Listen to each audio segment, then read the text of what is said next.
नमस्कार मित्रों, आपका स्वागत है आपके अपने YouTube channel target with AK Verma पर। मित्रों, आज हम आपके लिए हिंदी का मॉडल पेपर लेकर आए हैं जिसमें 30 प्रश्न दिए गए हैं और वो प्रश्न आपके सामान्य स्तर, उच्च स्तर एवं निम्न स्तर तीनों प्रकार के स्तरों से बने हुए हैं, जिसमें आप अपना स्व आकलन कर सकते हैं कि आपकी तैयारी कितनी है।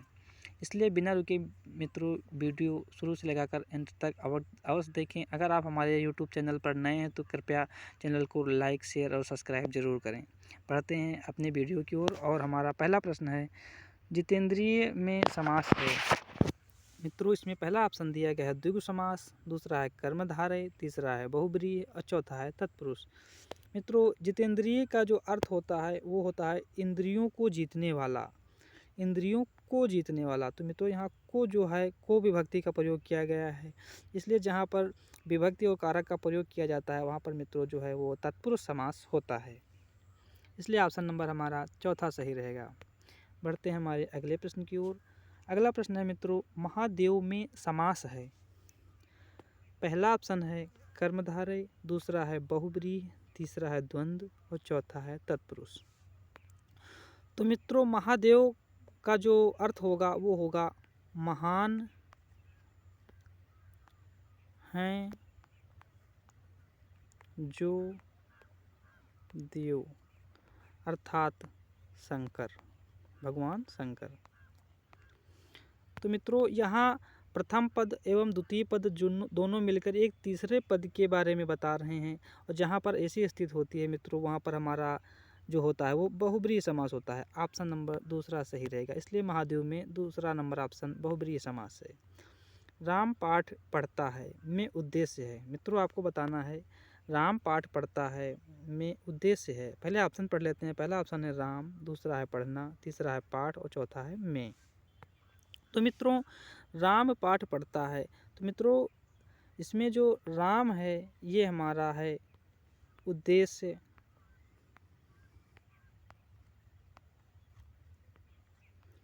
और जो पढ़ता है मित्रों है ये हमारा होगा विधेय। तो मित्रों, इस प्रकार हमारा ऑप्शन सही होगा, राम पाठ पढ़ता है में उद्देश्य है ऑप्शन नंबर 1 राम। बढ़ते हैं अगले प्रश्न की ओर। न रहेगा बांस न बजेगी बांसुरी वाक्य है। मित्रों, आपको बताना है न रहेगा बांस न बजेगी बांसुरी वाक्य कैसा है। पहला ऑप्शन है सरल वाक्य, दूसरा है संयुक्त वाक्य, तीसरा है मिश्रित वाक्य और चौथा है इनमें से कोई नहीं। तो मित्रों, यहाँ पर दो प्रकार के वाक्य हैं, इसमें न रहेगा बांस और न बजेगी बांसुरी। तो इसमें दो वाक्य हैं और परस्पर संयुक्त हुए हैं, इसलिए इसमें होगा हमारा संयुक्त वाक्य। अगला प्रश्न है, सिर धुनना मुहावरे का अर्थ है। पहला ऑप्शन है पश्चाताप करना, दूसरा है सिर दर्द करना, तीसरा है दिमाग खराब करना और चौथा है कठिन काम करना। तो मित्रों, सिर धुनना जो मुहावरा है उसका जो सही अर्थ होता है वो होता है पश्चाताप करना या पछतावा करना। ऑप्शन नंबर पहला सही रहेगा। बढ़ते हैं अगले प्रश्न की ओर। हमारा अगला प्रश्न है, रचना के आधार पर शब्द भेद होते हैं। मित्रों, यहाँ जो पूछा गया है वो रचना के आधार पर। तो मित्रों, रचना के आधार पर शब्द के 3 भेद होते हैं। पहला होता है रूढ़ शब्द, दूसरा होता है यौगिक और तीसरा होता है योग रूढ़। तो मित्रों, आपने देखा रचना के आधार पर शब्द के 3 भेद होते हैं, इसलिए यहाँ पहला भी सही है, दूसरा भी सही है, तीसरा सही है। ऑप्शन नंबर चौथा हमारा एकदम राइट रहेगा उपरोक्त तीनों। देखते हैं अगला प्रश्न। हमारा अगला प्रश्न है, आदेश का जो तद्भव रूप है वो क्या होगा। इसमें मित्रों ये तद्भव जो है यहाँ पर होगा तत्सम, गलती से तद्भव लिख गया है। पहला ऑप्शन है पालन करना, दूसरा है निर्देश, तीसरा है अध्यादेश और चौथा है आयुष। तो आदेश का जो तत्सम रूप होगा मित्रों वो हमारा होगा आयुष। ऑप्शन नंबर चौथा सही रहेगा। बढ़ते हैं अगले प्रश्न की ओर। अगला प्रश्न है हमारा, आशीष का विलोम है। मित्रों इसमें पहला ऑप्शन है अभिशाप, दूसरा है निरीश, तीसरा है शीश और चौथा है अभीश। तो मित्रों जो अशीष शब्द है उसका जो विलोम होता है वो विलोम होता है अभिशाप। मित्रों अगर आपको हमारा ये वीडियो अच्छा लग रहा हो तो प्लीज़ लाइक शेयर और सब्सक्राइब ज़रूर करें, इससे हमारा मनोबल बढ़ता है और हम आगे भी इसी क्षेत्र में अच्छा काम करें, इसी हमको प्रेरणा मिलती है। बढ़ते हैं अगले प्रश्न की ओर। हमारा अगला प्रश्न है मित्रों, गिनती में कौन सा प्रत्यय है। मित्रों यहाँ आपको गिनती में प्रत्यय बताना है। पहला ऑप्शन है नति, दूसरा है अति, तीसरा है वति और चौथा है ति। तो मित्रों आपने देखा जो गिनती शब्द है गिनती, इसमें एंड में जो ती आया है यही हमारा जो प्रत्यय होगा, इसलिए ऑप्शन नंबर हमारा चौथा सही रहेगा, ती। बढ़ते हैं अगले प्रश्न की ओर। अंबक पर्याय है। मित्रों आपको बताना है इसमें अंबक का पर्यायवाची बताना है। पहला ऑप्शन है सांप, दूसरा है आकाश, तीसरा है आँख और चौथा है असुर। तो मित्रों जो अंबक होता है वो हमारा जो पर्यायवाची होता है वो किसका होता है, आँख का होता है, आँख। बढ़ते हैं अगले प्रश्न की ओर। अगला प्रश्न है मित्रों, निपात के कितने प्रकार होते हैं। आपको बताना है मित्रों निपात के कितने। निपात जो है मित्रों यह व्याकरण का ही एक अंग होता है और इसको अक्सर लोग इग्नोर कर देते हैं, लेकिन ऐसा नहीं है। UP TET, C TET, super TET में और अन्य प्रतियोगी परीक्षाओं में भी निपात से संबंधित प्रश्न भी पूछे जा सकते हैं, इसलिए हमने इस प्रकार के प्रश्नों का भी समावेश किया है। पहला ऑप्शन है 3, दूसरा ऑप्शन है 7, तीसरा है 4 और चौथा है 9। मित्रों जो निपात होते हैं ये 9 प्रकार के होते हैं, इसलिए ऑप्शन नंबर हमारा चौथा सही रहेगा। बढ़ते हैं अगले प्रश्न की ओर। अगला प्रश्न है सृजन करने की इच्छा के लिए एक शब्द। मित्रों यहाँ आपको बताना है सृजन करने की इच्छा के लिए एक शब्द को बताना है। पहला ऑप्शन है स्वेदज, दूसरा है सृजनशील, तीसरा है सृक्षा और चौथा है सृजनात्मकता। तो मित्रों सृजन करने की इच्छा के लिए जो हमारा राइट आंसर रहेगा वो रहेगा ऑप्शन नंबर तीसरा, सृक्षा। बढ़ते हैं अगले प्रश्न की ओर। अगला प्रश्न है मित्रों हमारा, लिखित भाषा को देखकर बोलना कहलाता है। जो लिखित भाषा है उसको देखकर जो मित्रों बोलना है वो क्या कहलाता है। पहला ऑप्शन है वाचन, दूसरा है श्रुतलेख, तीसरा है अनुकरण और चौथा है पाठन। तो मित्रों जो लिखित भाषा है उसको देखकर बोलना जो हमारा कहलाता है वो राइट आंसर होगा पहला ऑप्शन वाचन। बढ़ते हैं अगले प्रश्न की ओर। मॉन्टेसरी पद्धति किसकी देन है। जो मित्रों यहाँ पहला ऑप्शन है वो है फ्रावेल, दूसरा है रूसो, तीसरा है मॉन्टेसरी और चौथा है डाल्टन। तो मित्रों जो ये मॉन्टेसरी पद्धति है ये मॉन्टेसरी की देन है। जैसा कि ऑप्शन से स्पष्ट है मॉन्टेसरी की देन है और इनका जो पूरा नाम था मित्रों वो था मारिया मॉन्टेसरी। मित्रों आपके जो सिलेबस में है यूपी टेट और सी टेट की वो शिक्षण पद्धतियों के जन्मदाता और शिक्षण पद्धतियाँ भी हैं। जैसे महात्मा गांधी ने कौन सी पद्धति दी, फ्रावेल ने कौन सी पद्धति दी, खेल विधि के जनक कौन थे और किंडरगार्टन पद्धति किसकी देन है, मॉन्टेसरी पद्धति किसकी देन है, इसके विषय में भी क्वेश्चन जो हमने लिए हैं और इस तरह के क्वेश्चन भी यूपी टेट और सी टेट में पूछे जाते रहे हैं। बढ़ेंगे अगले प्रश्न की ओर। अगला प्रश्न है मित्रों पंकज है। आपको बताना है जो पंकज है ये क्या है। तो पंक धन जा बराबर पंकज, इसका जो अर्थ होता है मित्रों आप सभी जानते हैं कमल। ठीक है मित्रों, तो ये यहाँ जो पहला ऑप्शन है वो है ऋण शब्द है, दूसरा है यौगिक है, तीसरा है योग ऋण है और चौथा है विदेशी है। तो मित्रों जो पंकज शब्द है ये योग ऋण शब्द है, 2 शब्दों के मेल से बना है इसलिए ये योग ऋण शब्द है।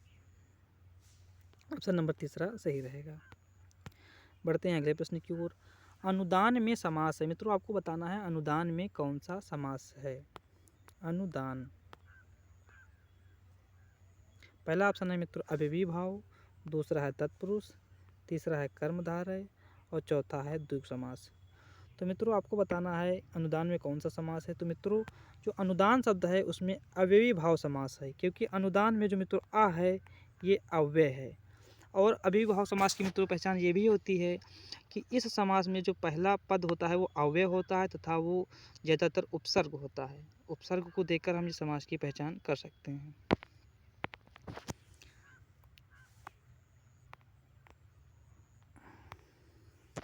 बढ़ते हैं मित्रों अगले प्रश्न की ओर। अगला प्रश्न है 17 नंबर प्रश्न।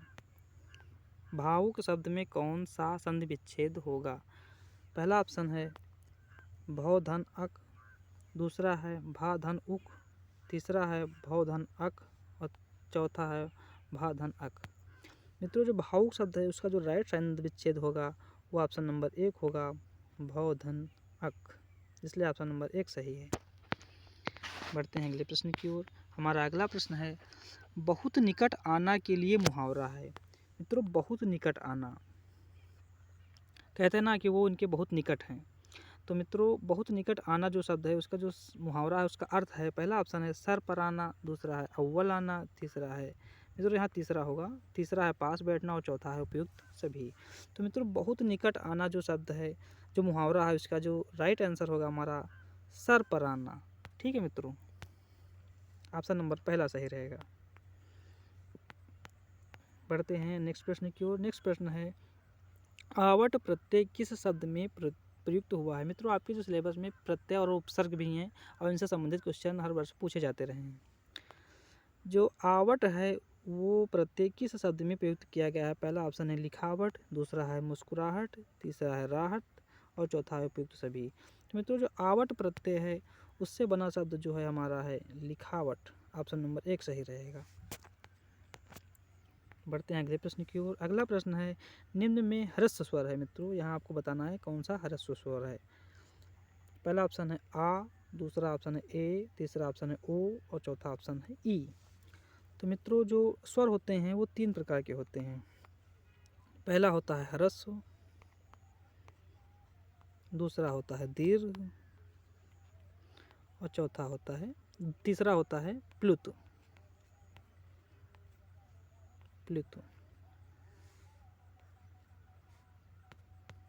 तो मित्रों यहाँ जो हम देखेंगे आ जो है वो दीर्घ स्वर है, ए भी दीर्घ है, ओ भी दीर्घ है, लेकिन जो यहाँ हमारा ई है मित्रों वो हमारा ह्रस्व स्वर है, इसलिए ऑप्शन नंबर हमारा चौथा सही रहेगा।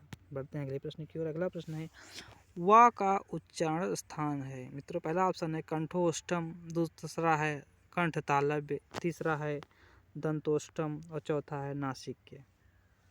तो मित्रों जो वाह वर्ण है इसका जो उच्चारण स्थल है मित्रों दंतोष्टम, ऑप्शन नंबर तीसरा सही रहेगा। बढ़ते हैं अगले प्रश्न की ओर।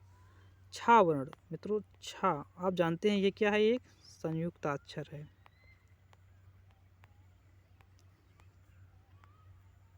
संयुक्ताक्षर है मित्रों।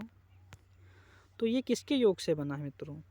तो का धन चा के योग से बना है, का धन छा के योग से बना है, का धन सा के योग से बना था, का धन सा के योग से बना। तो मित्रों जो का धन सा बराबर ही होता है छा। तो यहाँ जो राइट आंसर हमारा रहेगा ऑप्शन नंबर 3 का धन सा। बढ़ते हैं अगले प्रश्न की ओर। प्राणीवाचक संज्ञा है। मित्रों पहला ऑप्शन है कलम, दूसरा है हल, तीसरा है पक्षी और चौथा है पेड़। प्राणीवाचक संज्ञा, तो मित्रों जो प्राणीवाचक संज्ञा है उसका उदाहरण हमारा जो है वो है पक्षी, ऑप्शन नंबर तीसरा। बढ़ते हैं अगले प्रश्न की ओर। अगला प्रश्न है मित्रों हमारा व्यक्तिवाचक संज्ञा का उदाहरण है। मित्रों आपको यहाँ व्यक्तिवाचक संज्ञा का उदाहरण बताना है। पहला ऑप्शन है पानीपत, दूसरा है अच्छाई, तीसरा है मानवता और चौथा है जवानी। तो मित्रों जो व्यक्तिवाचक संज्ञा है व्यक्तिवाचक संज्ञा का उदाहरण है हमारा पानीपत, ऑप्शन नंबर 1 सही रहेगा। बढ़ते हैं अगले प्रश्न की ओर। शेरशाह सूरी मार्ग में कौन सी संज्ञा है? शेरशाह सूरी मार्ग, मित्रों इसमें बताना है आपको कौन सी संज्ञा है। पहला ऑप्शन है समूहवाचक, दूसरा है भाववाचक, तीसरा है व्यक्तिवाचक, चौथा है जातिवाचक। मित्रों जो शेरशाह सूरी मार्ग है, शेरशाह एक व्यक्ति का नाम है, इसलिए यहाँ हमारी जो संज्ञा होगी वो होगी व्यक्तिवाचक संज्ञा, ऑप्शन नंबर तीसरा सही रहेगा। बढ़ते हैं अगले प्रश्न की ओर। 26 नंबर प्रश्न। जिसकी लाठी उसकी भैंस, वाक्य में सर्वनाम मित्रों इसमें बताना है आपको जिसकी लाठी उसकी भैंस में कौन सा सर्वनाम है। मित्रों पहला ऑप्शन है संबंधवाचक, दूसरा है संकेतवाचक, तीसरा है निजवाचक और चौथा है प्रश्नवाचक। प्रश्नवाचक होने का कोई सवाल ही नहीं उठता है। संकेतवाचक हो नहीं सकता क्योंकि उसमें कोई संकेत बताया नहीं गया है। निजवाचक अपने के लिए होता है। लेकिन जो संबंधवाचक होता है मित्रों वो होता है कि जिसकी लाठी का संबंध उसकी भैंस के साथ बताया गया है, इसलिए ऑप्शन नंबर इसमें पहला होगा संबंधवाचक सर्वनाम। बढ़ेंगे अगले प्रश्न की ओर। अगला प्रश्न है वह लड़का सुंदर है, वाक्य में विशेष्य है। तो मित्रों आपको बताना है इस वाक्य में विशेष्य क्या है मित्रों। तो ऑप्शन नंबर पहला है सुंदर, दूसरा है लड़का, तीसरा है और चौथा है वह। तो मित्रों इसमें जो लड़का शब्द है वो है विशेष्य और जो सुंदर है मित्रों ये हमारा है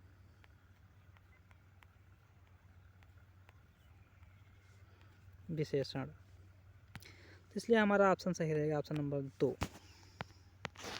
बढ़ते हैं अगले प्रश्न की ओर। अगला प्रश्न है हमारा पांचवा उदाहरण है। पहला है क्रमवाचक विशेषण, दूसरा है समुच्चयवाचक विशेषण, तीसरा है आवृत्तिवाचक विशेषण और चौथा है इनमें से सभी। तो मित्रों जो पांचवा शब्द दिया गया है, पहला, दूसरा, तीसरा, चौथा, पांचवा, इसमें एक क्रम विशेष का जो है मतलब ज्ञान होता है, बोध होता है, इसलिए यहाँ ऑप्शन हमारा सही रहेगा क्रमवाचक विशेषण ऑप्शन नंबर 1। बढ़ते हैं 29 नंबर प्रश्न। छात्र ने कविता सुनाई में कारक है। मित्रों आपको बताना इसमें कौन सा कारक है। छात्र ने कविता सुनाई, पहला ऑप्शन कर्ता कारक, दूसरा है कर्म कारक, तीसरा संबंध कारक, चौथा है करण कारक। मित्रों पहले ध्यान से देखेंगे छात्र ने कविता को सुनाई या सुनाया, मित्रों को शब्द यहाँ साइलेंट है और जहाँ पर को होता है कर्ता ने कर्म को, तो मित्रों यहाँ पर कर्म कारक होगा, ऑप्शन नंबर दूसरा सही रहेगा। बढ़ते हैं अगले प्रश्न की ओर। अगला प्रश्न है महादेवी जी की गाय का नाम गौरा था। तो मित्रों यहाँ पर महादेवी जी की गाय का नाम गौरा था में कारक है। ये वाक्य दिया गया है, इसमें आपको कारक बताना है। तो पहला ऑप्शन है कर्म कारक, दूसरा है तीसरा है संबंध कारक, दूसरा है अपादान कारक और चौथा है अधिकरण कारक। तो मित्रों यहाँ हम देखेंगे कि महादेवी जी का जो संबंध है वो गौरा नाम की